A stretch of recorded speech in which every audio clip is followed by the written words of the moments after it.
kasih pemirsa, Anda masih bersama kami. Pemirsa, Kapolri Jenderal Listio Sigit Prabowo mengingatkan kepada seluruh jajaran pemerintahan daerah untuk mengantisipasi potensi terjadinya polarisasi pada Pilkada 2024. Potensi polarisasi ini rawan terjadi di wilayah yang hanya memiliki 1 dan 2 pasangan calon.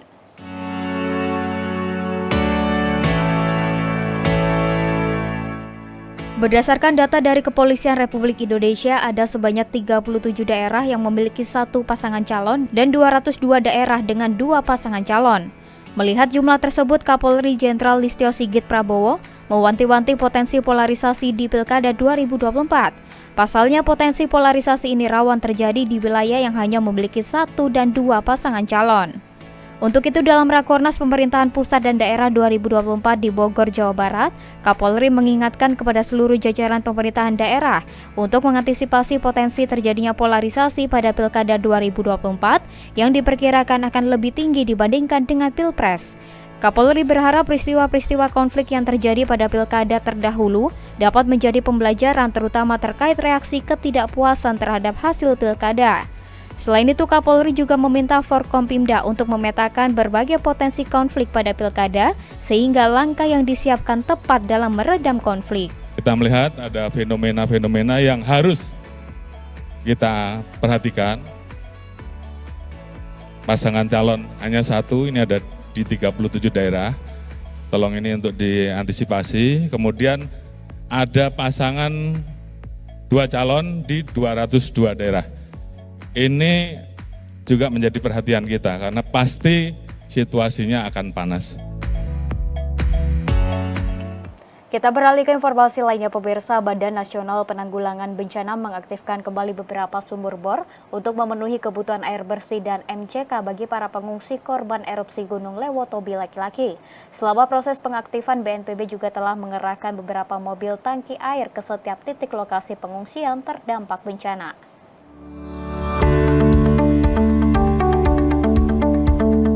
Badan Nasional Penanggulangan Bencana mengaktifkan kembali beberapa sumur bor di Flores Timur, Nusa Tenggara Timur untuk memasok air bersih yang dibutuhkan para korban erupsi Gunung Lewotobi laki-laki di pengungsian. Kepala BNPB Suharyanto dalam siaran konferensi pers penanganan dampak erupsi Gunung Lewotobi laki-laki mengatakan pihaknya sedang berkoordinasi dengan pemerintah Kabupaten Flores Timur untuk turut serta memasangkan mesin pompa air di sumur bor dan PLN setempat dalam memastikan aliran listriknya sehingga dapat dialirkan dengan cepat. Pihaknya juga telah mengerahkan beberapa mobil tangki air ke setiap titik lokasi pengungsian selama proses pengaktifan sumur bor tersebut. Pemenuhan sumur bor ini ditargetkan bisa selesai dalam waktu beberapa hari karena air bersih merupakan kebutuhan yang mendesak bagi para pengungsi. Khususnya Kabupaten Flores Timur dan Kabupaten Sika ini untuk air minum memang menjadi kebutuhan yang sangat penting.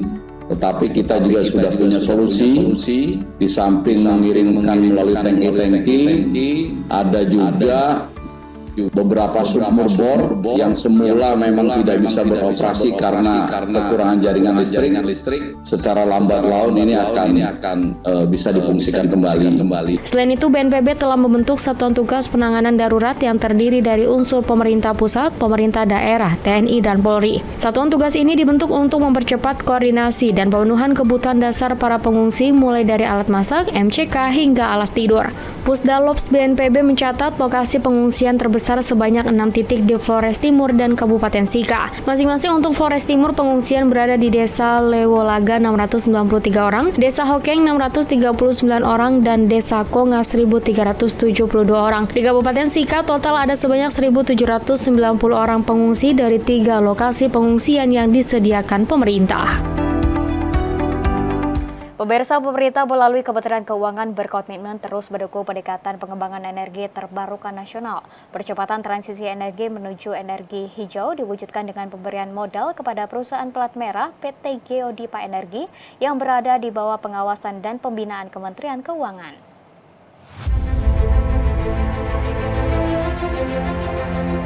Kementerian Keuangan memberikan dukungan bagi PT Geodipa Energi untuk mengembangkan energi baru terbarukan skala nasional.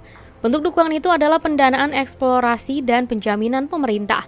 PT Geodipa Energi merupakan perusahaan dengan spesialisasi mission vehicle yang bertugas memanfaatkan energi panas bumi menjadi listrik. Salah satu misi yang diemban PT Geodipa Energi adalah mengoptimalkan potensi sumber daya panas bumi dan turunannya, serta akselerasi pengembangan industri panas bumi, pembiayaan berkelanjutan, dan aliansi strategis. Pendanaan dan penjaminan pemerintah nantinya akan digunakan dalam proyek PLTP Dieng 2 dan Patuha 2. Saat ini Geodipa telah mengembangkan proyek pembangkit listrik tenaga panas bumi di Ciwidey, Jawa Barat.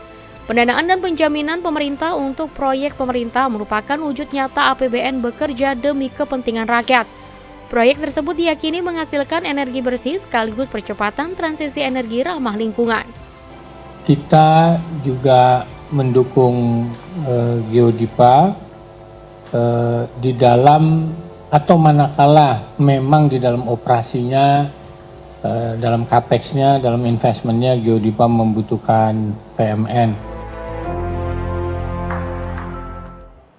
Menteri Koordinator Bidang Pembangunan Manusia dan Kebudayaan Pratikno berencana menyisipkan kurikulum kewirausahaan sekolah dasar hingga pendidikan tinggi di Indonesia.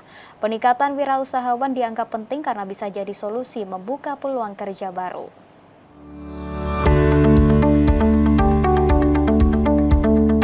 Sebagai upaya mendorong generasi muda di masa depan memiliki pekerjaan, Menteri Koordinator Bidang Pembangunan Manusia dan Kebudayaan Pratikno berencana memperkuat kurikulum kewirausahaan di tingkat sekolah hingga pendidikan tinggi di Indonesia. Seusai menjadi pembicara dalam acara The Futuro Futurist Summit 2024, Pratikno menyebut kurikulum kewirausahaan menjadi solusi untuk menghadapi dan membuka peluang kerja ke depan di tengah disrupsi teknologi digital. Maka dari itu, pengembangan kewirausahaan menjadi satu hal penting dalam menghadapi tingkat pencari kerja demi tersedianya lapangan pekerjaan. Ketua HIPMI ini baru menyerahkan buku kepada saya, mengharapkan bagaimana pendidikan kewirausahaan itu menjadi bagian penting dari kurikulum pendidikan kita. Jadi mulai sejak dini, karena wirausaha juga menjadi salah satu solusi untuk menghadapi untuk membuka peluang kerja.